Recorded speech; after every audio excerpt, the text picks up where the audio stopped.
Never stop dreaming, never stop exploring, never stop learning.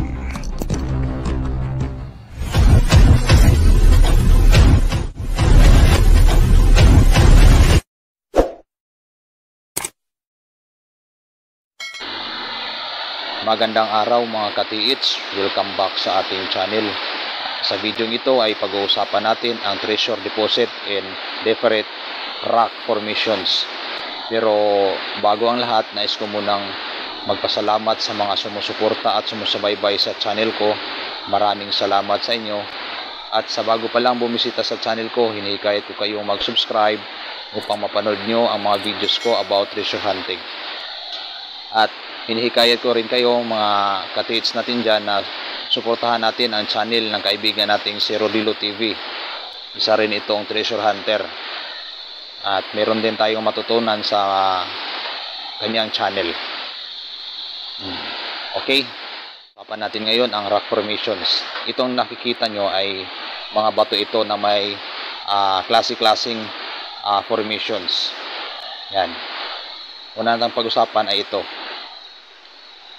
Dalawang bato na may pyramid sa kanyang gitna. Yan. Kapag ganito ang makikita natin, dalawang bato tapos may pyramid sa gitna or triangle shape na bato, ang deposit nito ay under dito. Under sa triangle or pyramid rock na ito, dito yung deposit. Yan. Ang lalim is meron tayong makikitang hidden marker dito na mag-indicate ng kung gaano kalalim. Yan. Sa mga katiits natin dyan na may mga gadgets, locators, scanners, try nating i-detect or i-locate dito sa gitna, under dito. Tanggalin natin itong bato na to at try nating i-scan dito sa paligid. Yan. Sa mga walang gamit, decode lang, dito, try nyo under sa batong ito. Yan, kapag ganitong formation ang makikita natin. Pero bago tayo sasabak sa ganito, kailangan muna nating alamin ang history ng isang area. Kung ito ba'y kinampuhan o dinaanan ng mga Japanese Imperial Army noong World War II. Yan. Tapos punta na naman tayo sa pangalawang rock formation ito. Tatlong magkakasunod na mga bato. Ito, hanapin natin kung deposito is kung gaano ito kalayo. Yan, ang distansya nila mula sa isang bato papunta dito ay pagpalagay nating 2 meters. Tapos dito 2 meters din. Dito sa kanyang right side, sukat tayo sa huling bato. Sukat tayo ng 2 meters. Tapos dito tayo maghuhukay. Diyan, 2 meters. Kung gaano kalayo ang kanilang agwat sa mga bato, dito rin tayo maghuhukay. Ganito din sa kabilang side, 2 meters din. Diyan. Example lang yung 2 meters, kung gaano yung distance, dito din tayo maghuhukay. Yan. Pasensya na kayo, medyo maingay kasi malakas yung ulan dito kasi may bagyo na parating.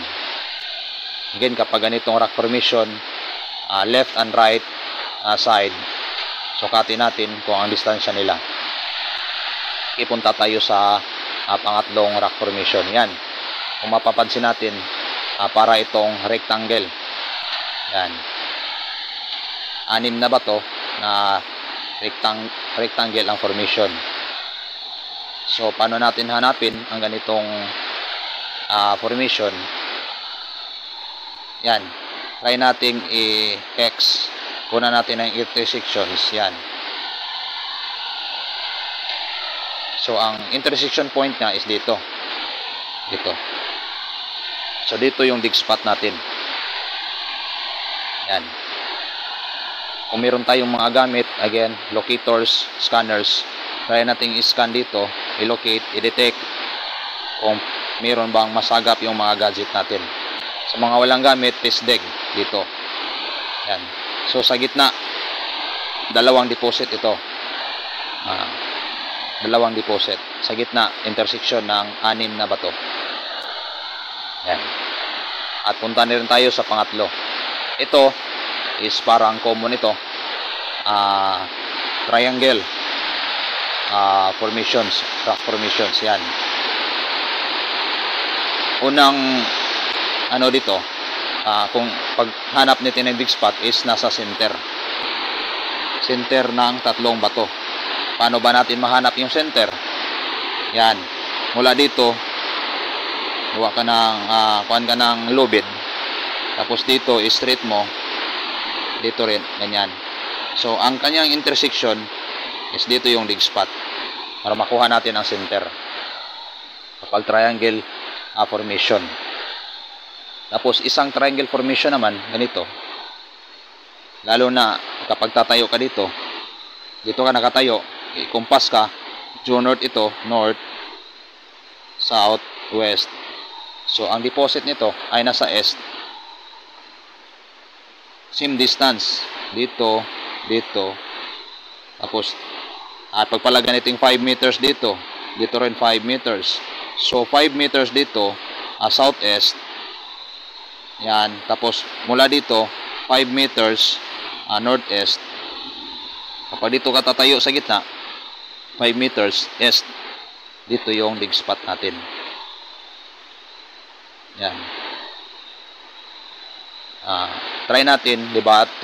Diamond ang kanyang shape. Yan. Kasi missing ito. Dito yung big spot natin.